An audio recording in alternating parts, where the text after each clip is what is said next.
All right, everyone can see that? Yes. All right.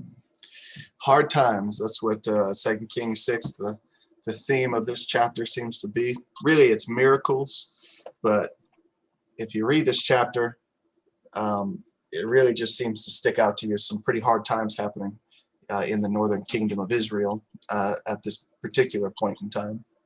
So let's get a little background here on this chapter. Number one, this chapter is still in the section with Elisha's miracles, 2 Kings 2 through 6. And so we're going to finish that out tonight. Number two, there's been a famine in the land of Israel for some time now because Israel has rejected God. So the famine is a direct consequence of their rejection of the covenant and God's warning to them in Deuteronomy 28, what would happen when they reject the covenant.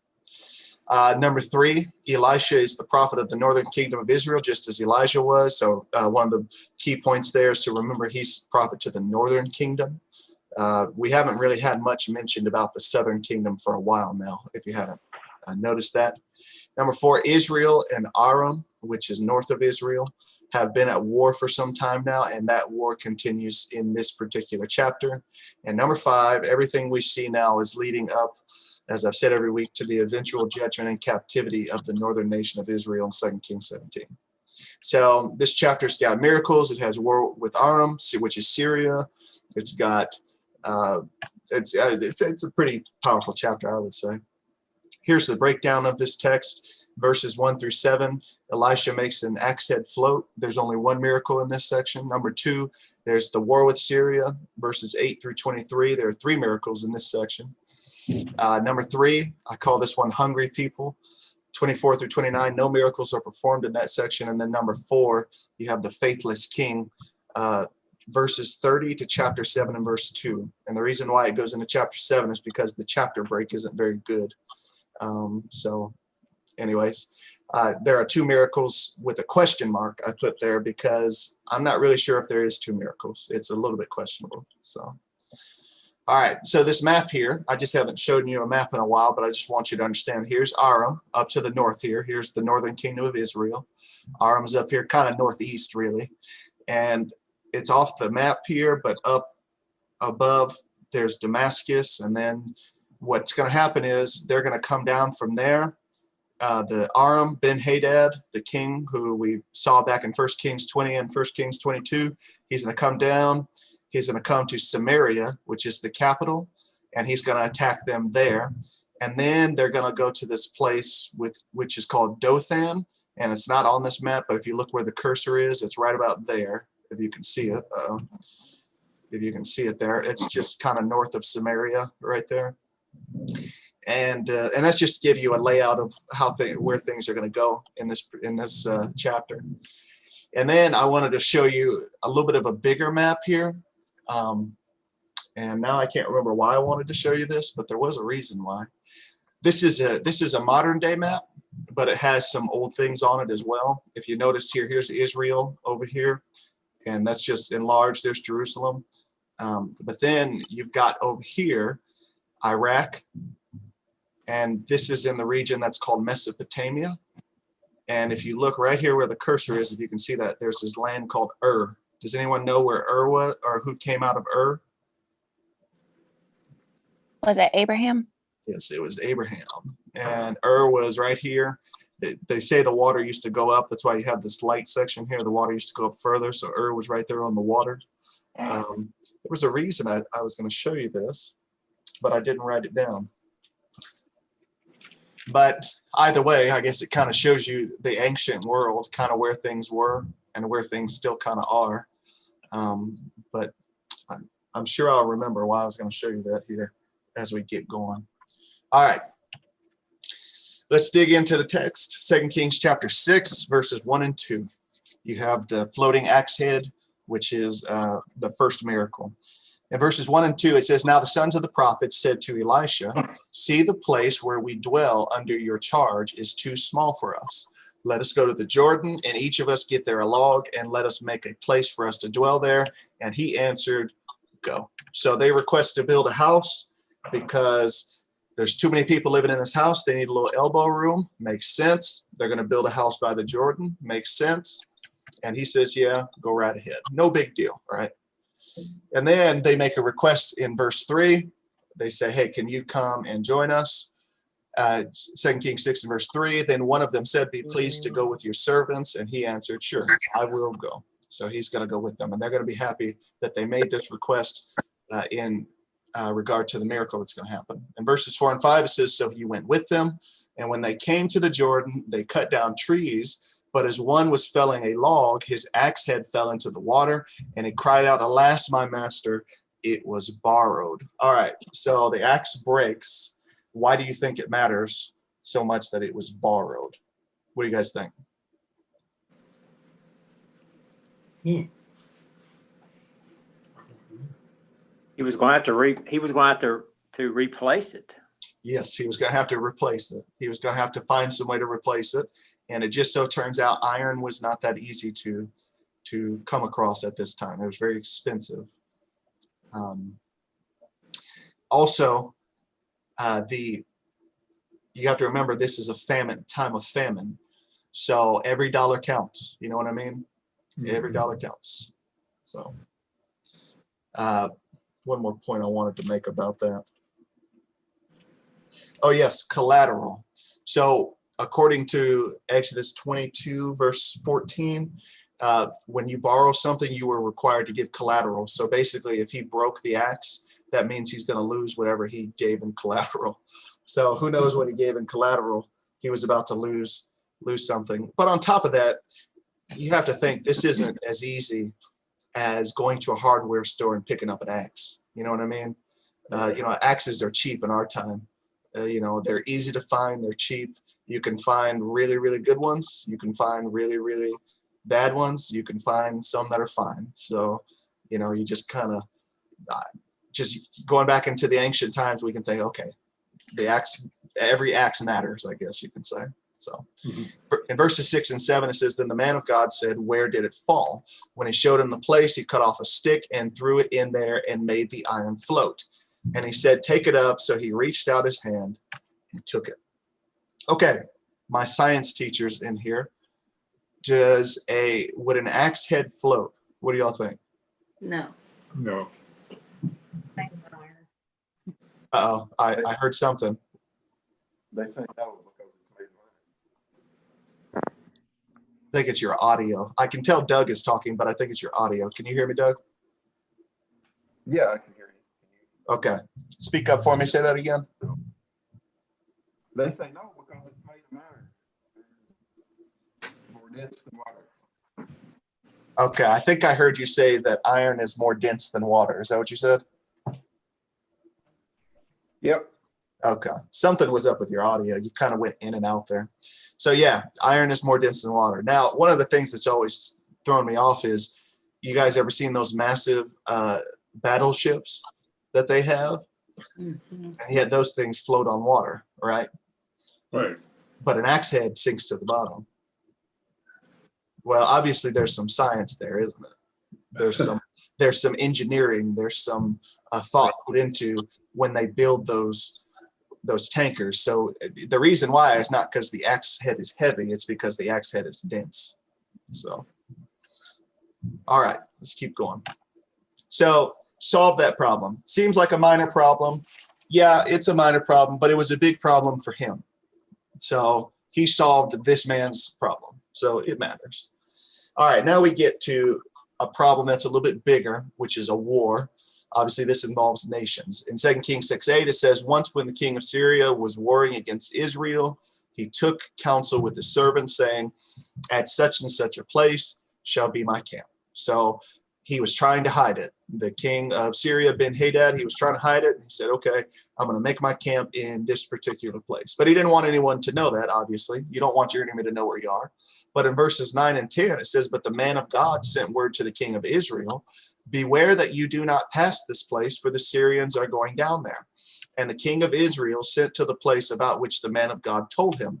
Thus he used to warn him, so that he saved himself there more than once or twice. So he's trying to go to a place, Ben-Hadad, he's trying to go to a place secretly, but somehow Elisha knows where he's going. How does Elisha know where he's going?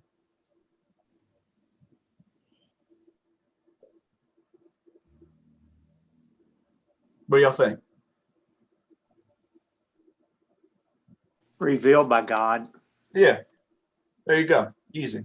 It was revealed by God. God has eyes everywhere, doesn't he? Nothing gets past God.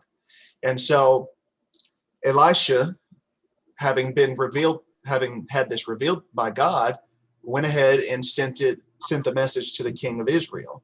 Now that's surprising, because if you remember in 2 Kings 3, Elisha couldn't stand Jehoram. In fact, he used words. He said in 2 Kings 3, let me find the exact words here. 2 Kings 3 and verse 14, he said, "As the Lord of hosts lives, before whom I stand, surely were it not that I regard the presence of Jehoshaphat, king of Judah, I would not look at you nor see you." So according to Elisha in 2 Kings 3, he couldn't stand even to look at the king of Israel. But in this particular case, he sends a message to him. So I guess they may have patched things up a little bit at least. So he warned him, and because of that, the king was safe from time to time. Now, Ben-Hadad is wondering, okay, how is this possible? So he's going to start looking for traitors. In verses 11 and 12, it says, "The mind of the king of Syria was greatly troubled because of this thing. He called his servants and said to them, 'Will you now show me who of us is for the king of Israel?'" So that's just another way of saying, okay, who is taking my information and sending it to the king of Israel? And his servant says, "None, my lord, O king, but Elisha, the prophet who is in Israel, tells the king of Israel the words that you speak in your bedroom." Now listen to that. The words that you speak in your bedroom, Elisha knows it. Now that's something, isn't it? That's a breach of privacy. I don't know what we want to call it, but Elisha knows. God knows all, and God reveals to Elisha what he wants Elisha to know. So obviously there's a purpose here. Then Hadad's thinking there's traitors. His servant says, no, actually it's just a prophet. So Ben-Hadad is going to plot against Elisha. Obviously, he's a king. He wants to get rid of Elisha. In verse 13, he said, "Go and see where he is, that I may send and seize him." He was told him, "Behold, he is in Dothan." Dothan is just north of Samaria, which is the capital of Israel. In verses 14 and 15, he's going to get ambushed. So he sent them, let me move this. He sent their horses and chariots and a great army, and they came by night and surrounded the city of Dothan.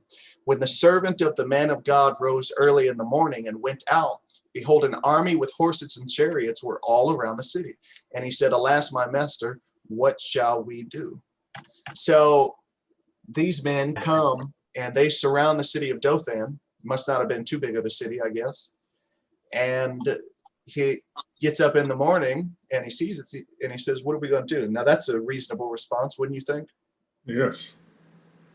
Yeah, if I see an army surrounding my house, the first thing I'm going to be thinking is, okay, what do I do about this? This is a problem. So just makes sense. He's just using his brain here. But who fights for Elisha? The Lord. Yeah. The Lord. And if the Lord is on your side, then who's going to win? The Lord.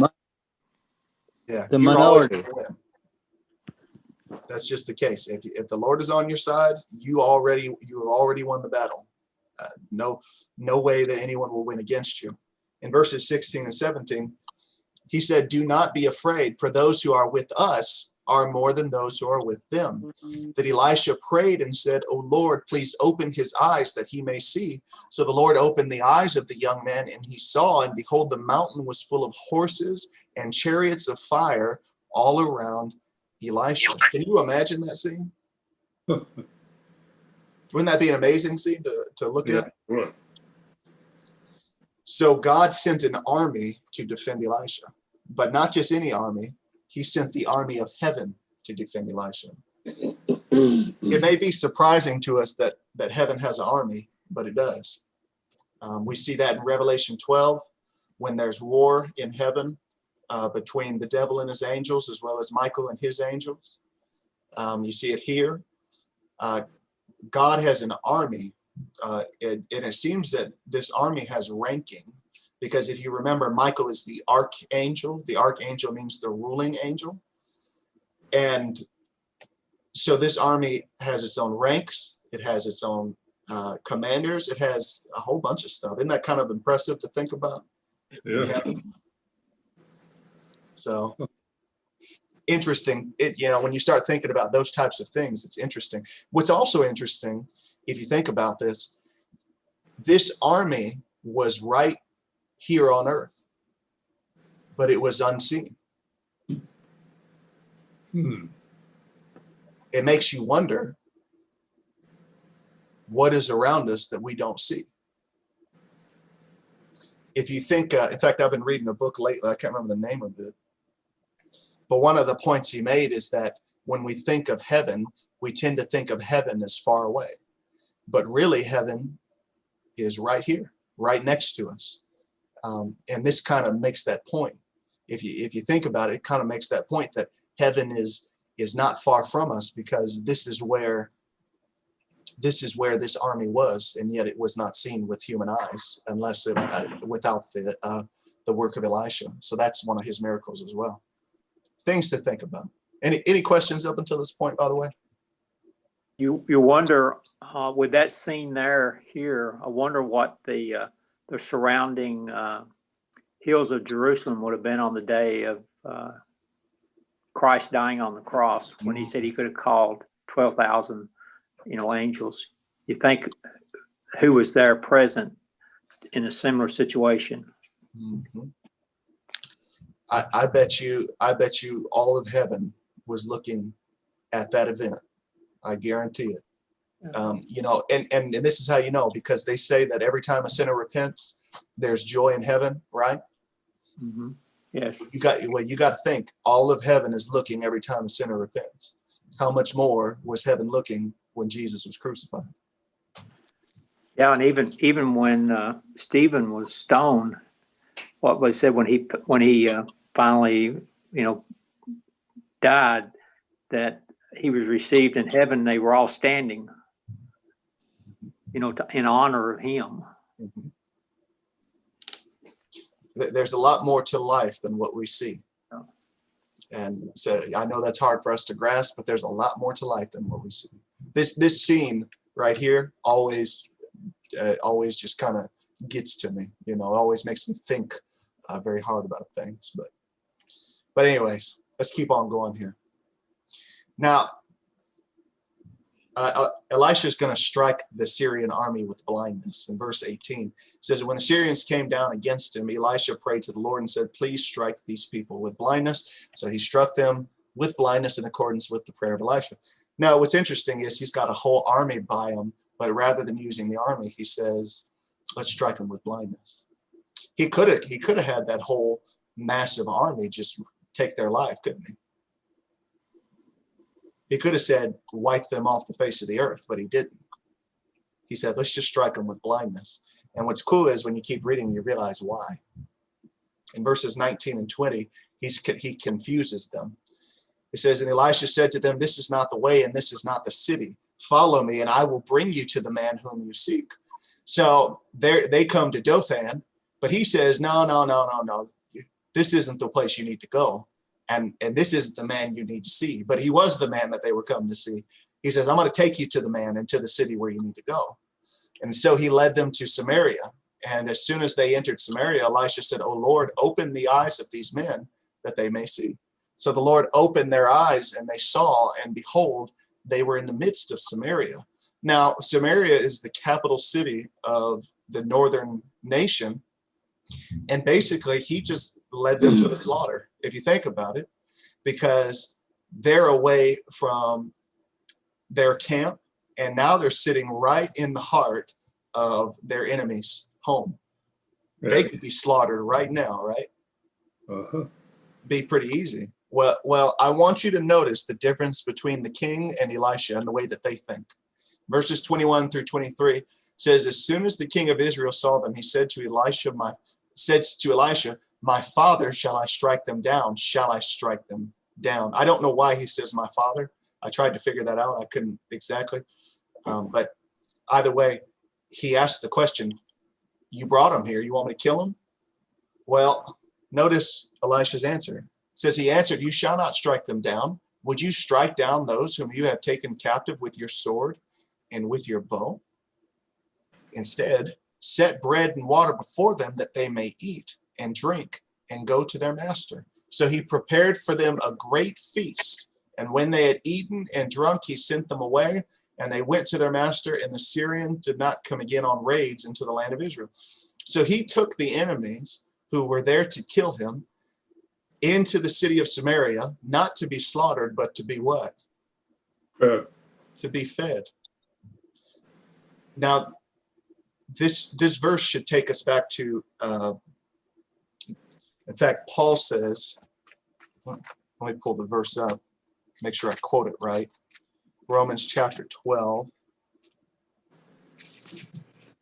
He says, if your enemy is hungry, in Romans chapter 12 and verse 20, if your enemy is hungry, feed him. If he is thirsty, give him a drink. For in so doing, you will heap coals of fire on his head.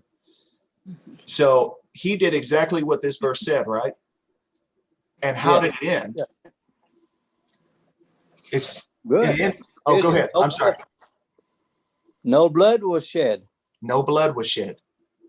Instead, he treated them with respect. And it says at at the last sentence of this verse, and the Syrians did not come again on raids into the land of Israel.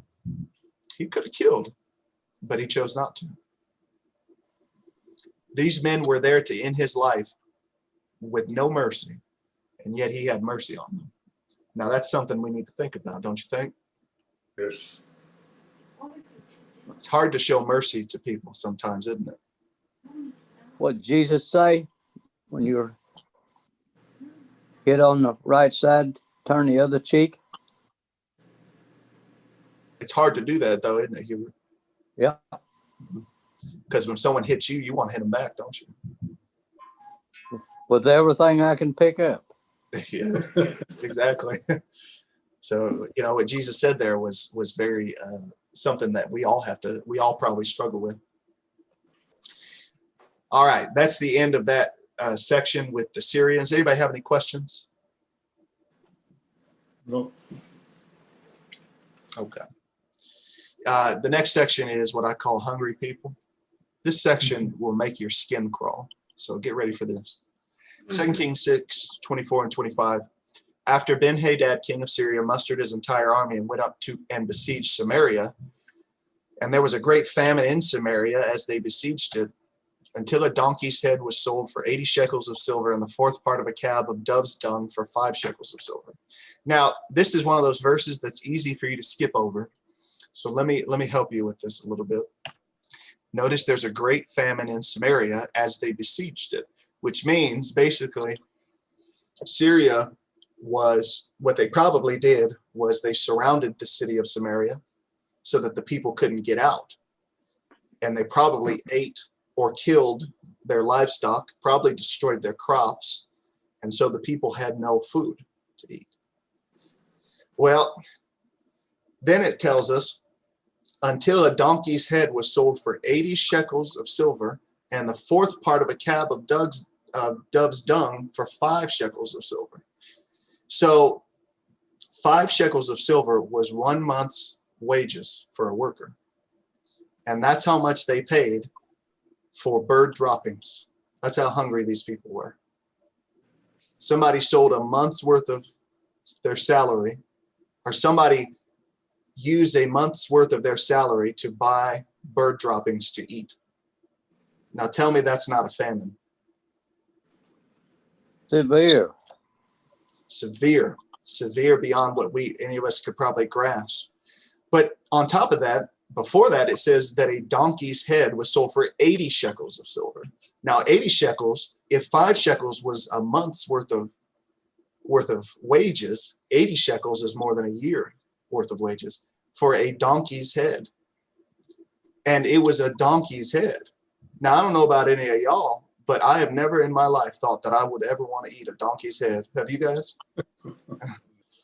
or bird droppings, for that matter. I mean, this is how hungry these people are. And what it's going to lead to is this next section. And you got to get your mind ready for this, because this section is a reminder to us how low a human being will sink in a moment of distress. In verses 26 and 27, it says, "Now as the king of Israel was passing on the wall, a woman cried out to him, saying, 'Help, my lord, O king.' And he said, 'If the Lord will not help you, how shall I help you? From the threshing floor or from the winepress?'" Now, I think what he means there is, I guess I'll do the best that I can. You know, if God didn't help you, I don't know how I'm going to help you, but I guess I'll do the best that I can. In verses 28 and 29, it says, "And the king asked her, 'What is your trouble?' She answered, 'This woman said to me, Give your son that we may eat him today, and we will eat my son tomorrow. So we boiled my son and ate him. And on the next day I said to her, Give your son that we may eat him. But she has hidden her son.'" Now that should make your skin crawl. What do you think? Wow. They ate their own children. And we think this pandemic we're in is bad. We have no idea. Ain't Yeah. nothing compared to that. No. So this woman ate her own child, or ate another woman's child, and No. unfortunately they didn't eat, or fortunately, not unfortunately, fortunately they didn't get a chance to eat the other one. What was somebody about to say? Well, the lady that gave her child away to be eaten, then the woman the next day reneged on her. Didn't use her daughter or her son, her baby. That's what she's mad about. It's just sad that this happens. Now, one of the things that I was reading up on this section, and I was one of the things that was mentioned was that many times during time of famine, this is not uncommon, and there were times, for example, when I can't remember the name. It was a French guy, and he overtook a town or something, and the people didn't have any food, and there was widespread cannibalism in the town. But I can't remember the man's name. It's not a name that's common. It starts with an H, and it's hard to pronounce.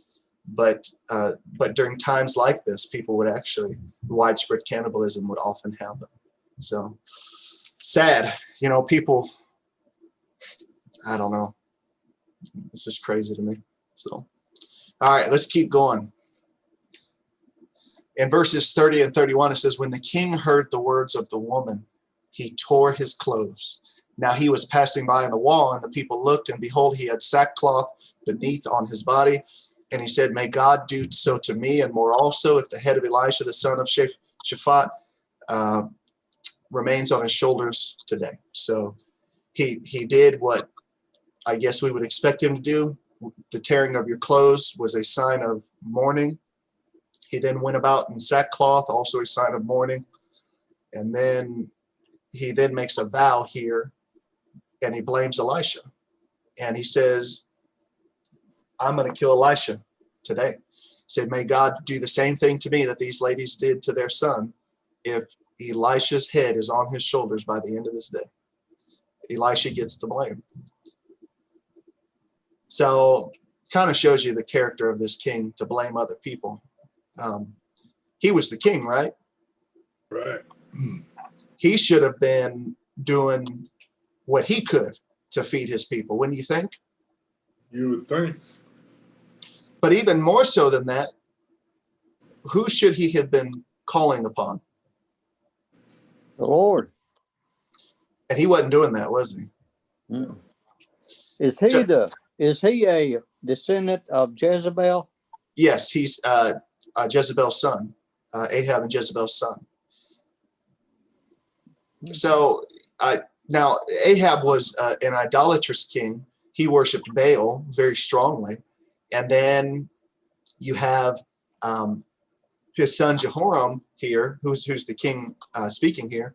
Jehoram is not as much of an idolater. He doesn't seem to respect any god. That's kind of the vibe I'm getting from him. He doesn't care much about your God, his God, or any other God. He's not concerned about any of that. He's kind of just doing his own thing. I don't think he's like an atheist. I don't think he's an atheist. I don't think he doesn't believe in God. He just doesn't care about God. So in 2 Kings 6:32, God is going to forewarn Elisha about what's going to happen. It says Elisha was sitting in his house and the elders were sitting with him. So that kind of is interesting. The elders are with him, which is probably where the king needed to be, looking for advice from Elisha to handle the situation, but you don't see that happening. It says, now the king had dispatched a man from his presence, but before the messenger arrived, Elisha said to the elders, do you see how this murderer has sent to take of my head? Your translation may say son of a murderer. Not sure which one it is. But then it says, look, when the messenger comes, shut the door and hold the door fast against him.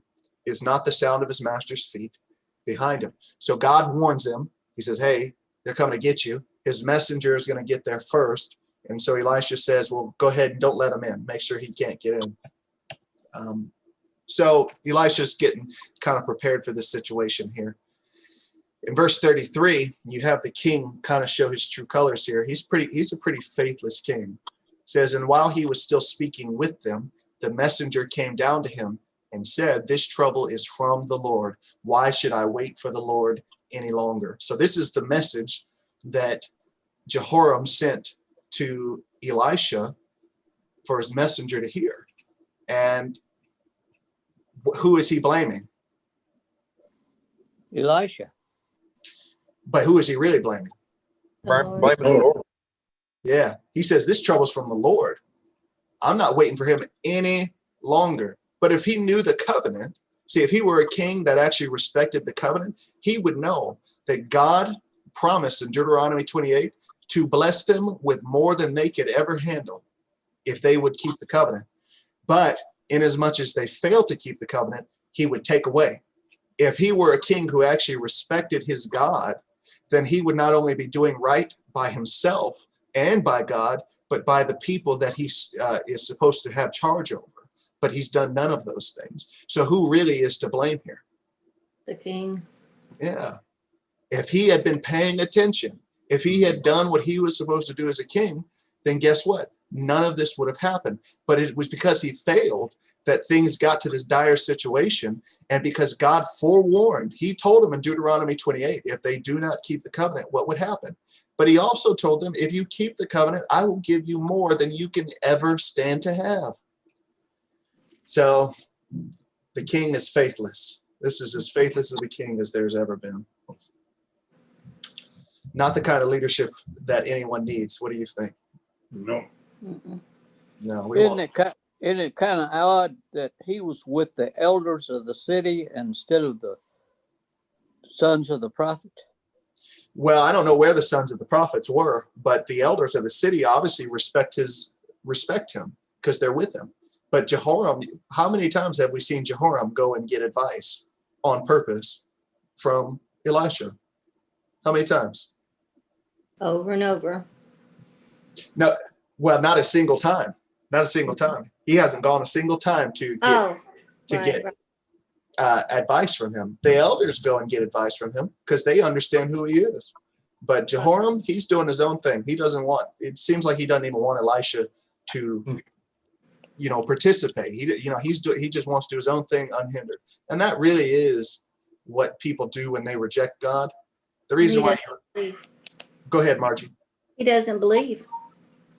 Well, either he doesn't believe. See, I think he actually believes there is a God. The reason why I think he believes there is a God is if you go back here, he says, if the Lord will not help you, how shall I help you? So he mentions God's name. He believes in God, but he doesn't really care about God. We know people like that, don't we? Mm-hmm. Well, he's going both ways. Yeah. Well, he's going in the direction of, well, I guess God does a few things, but I'm going to do my own thing. Don't stand in the way. Maybe if God and I stand out of each other's way. I heard that on a TV show once. I can't remember what TV show it was. It was the guy said, me and God do better when we don't stand in each other's way. I was like, well, that's just ignorant. Doesn't make any sense. So, all right. I'm sorry. I don't want to deliberate on this section too much, but I don't want you guys to miss this point either. So we get into chapter 7, which is where the chapter should have broken. But Elisha is going to prophesy the end of the famine. So in 2 Kings 7 and verse 1, it says, but Elisha said, hear the word of the Lord. Thus says the Lord, tomorrow, about this time, a seah of fine flour will be sold for a shekel, and 2 seahs of barley for a shekel at the gate of Samaria. So if you remember, they bought for 80 shekels, which was more than a year's wages, a donkey head, and a month's wages for bird droppings. But now, the next day, somebody is going to have enough flour to be sold for 1 shekel, which is a much more reasonable price for actual food. And then 2 seahs of barley. I don't know how much a seah is. I couldn't even take a guess on that. But however much it is going to be 2 shekels, or maybe I'm mixing those two up, but you understand what I mean. So he's going to prophesy the end of this famine here the next day, which is good. But then there's going to be some doubt. He's going to prophesy death as well. 2 Kings 7 and verse 2. Now here's something I want you guys to think about. 2 Kings 7:2. It says, then the captain on whose hand the king leaned said to the man of God, if the Lord himself should make windows in heaven, could this thing be? But he, that's Elisha, said, you shall see it with your own eyes, but you shall not eat of it. So I think that that's a euphemism for death. I think he's saying, you're going to see this happen, but you're never going to eat one bite of it, because right after it happens, you're going to die. I guess I'm not 100% sure if that means death, but I feel fairly confident that that's what that means. Mm-hmm. So now I want you to notice the phrasing here. The captain on whose hand the king leaned said to the man of God. Who is the captain who was mentioned before on whose hand the king leaned? Anybody remember that? Naaman. If you guys remember back in 2 Kings chapter 5, when we talked about Naaman last week, he mentions in verse 18 of 2 Kings 5, he says, yet in this thing may the Lord pardon your servant when my master goes into the temple of Rimmon to worship there, and he leans on my hand. Now, I don't know, but it is interesting that the same phrasing is used. And this is also a captain of the army of Syria, right? Mm-hmm. So same phrase. Oh, you know what? It just hit me. I'm wrong on that. It just hit me. This is not the king of Syria. This is the king of Israel. I answered my own question there. So never mind. Forget I just said that. This is a different person. I don't know who this captain is, but this is a different person, because this is the king of Israel's captain. So now make a distinction between these two. Naaman, even though he was a captain of the king of Syria, he had faith, didn't he? It's okay. Didn't the captain of the king of Syria have faith? Naaman? Eventually. Yeah, he did, right? But the captain of the king of Israel, who is a part of the covenant of God, didn't have any faith, did he? Shows you how far things had gone. So, interesting point. Interesting. All right. Any questions? Yeah, Andre. Yes. Can you explain what happened there? In verse 23, it says, after they fed the army of Syria, that they left and they came no more to the land. But then immediately in verse 24, it came to pass after this that Ben-Hadad, king of Syria, gathered all his hosts and went up and besieged Samaria.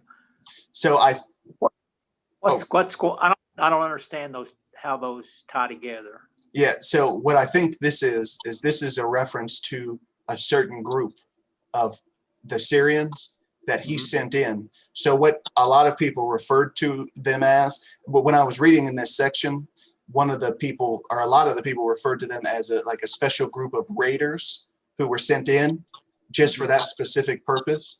And so what we think happened is that particular group never did come back into the land of Israel. But Ben-Hadad brought his army, not raiders, into the land of Israel to handle that. Does that make sense? Yeah. So basically that group that they could have been like the best of the best, and he sent them in first. But then after they were fed by the king of Israel, then they refused to go back in again with the regular army. Something like that, because Yeah. they were shown respect. Yeah. Okay.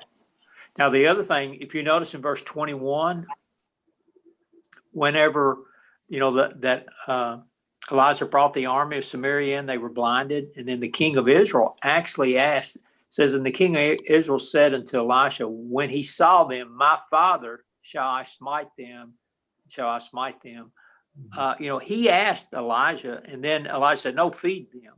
Mhm. So do you think that the king of Israel is holding against Elijah where he took the food for his own people and fed the army for Samaria? Do you think that's part of where he's blaming Elisha for the famine?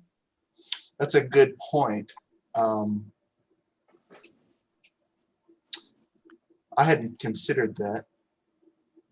Because it came to be right after that the king of Samaria, that's when he took the siege on Samaria. So whatever food, whether he fed them a whole lot or a little, whatever food if they hadn't fed the army, they would have had it for their own people. But again, I just wonder if he's holding that against Elijah for not keeping that food. That's possible. The way I guess I had initially thought about this was that the king probably is not going hungry. I'll guarantee the king didn't go hungry. Yeah, and so his people are going hungry, but he probably is able to scrounge up whatever he can from his people. So that's probably why he was able to give them a great feast while his people starve at the same time. But that's an interesting thought I hadn't considered. I'd have to think about that. But that is interesting. Well, and then when it really came to light was when the woman told him what was going on outside his palace walls, that they were eating children and going hungry, eating the children.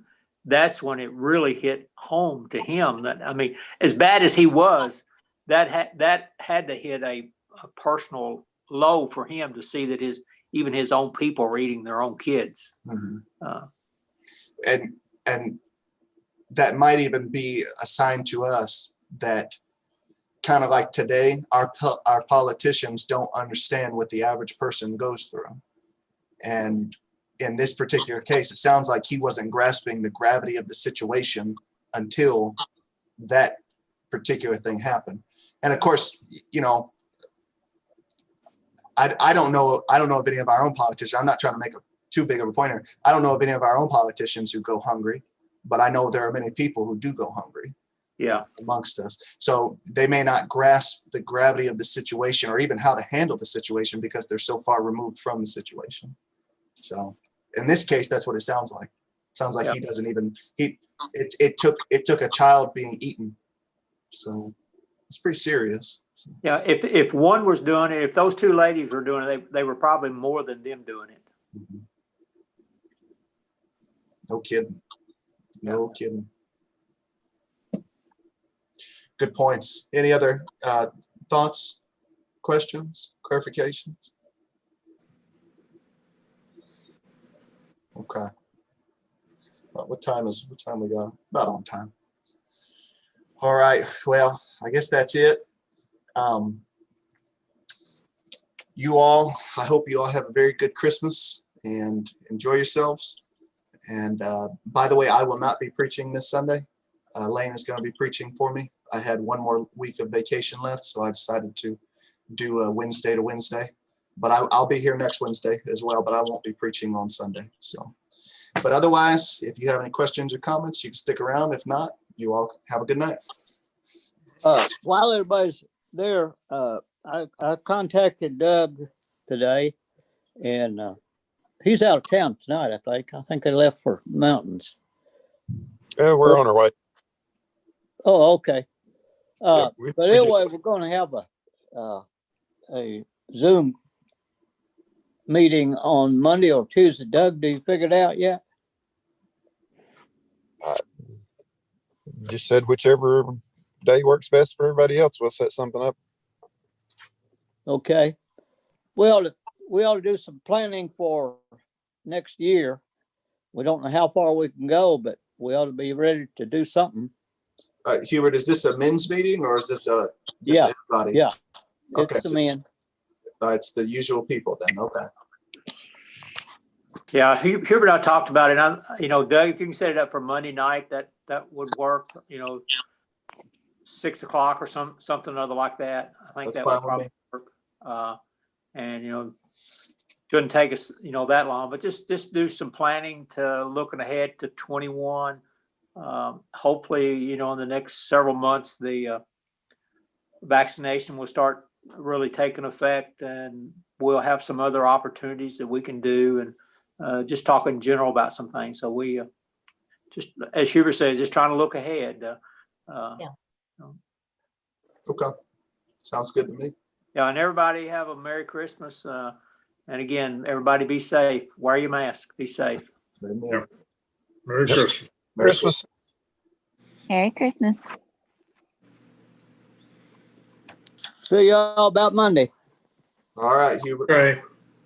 DeAndre, Yes. who did you say was preaching Sunday? Lane is preaching on Sunday. Oh, cool. Yeah, Good deal. I would have told you. Don't worry. I would have let you know. Oh, well, no, I know I wasn't. Oh, okay. I just couldn't hear you when you said who was preaching. So, Okay. Y'all have a good trip. thank you. When Good you night. coming back, Doug? DeAndre. Tomorrow? Thanks. We'll be tomorrow afternoon. See you, Rita. Thank you. You may miss the snow, but mountains are going to get more. Yeah, I think the way it looked, I think we're going to be back before the snow hits. So, Okay, have a safe trip. all right. Thanks. Bye, guys. Yeah. See ya. See y'all Monday.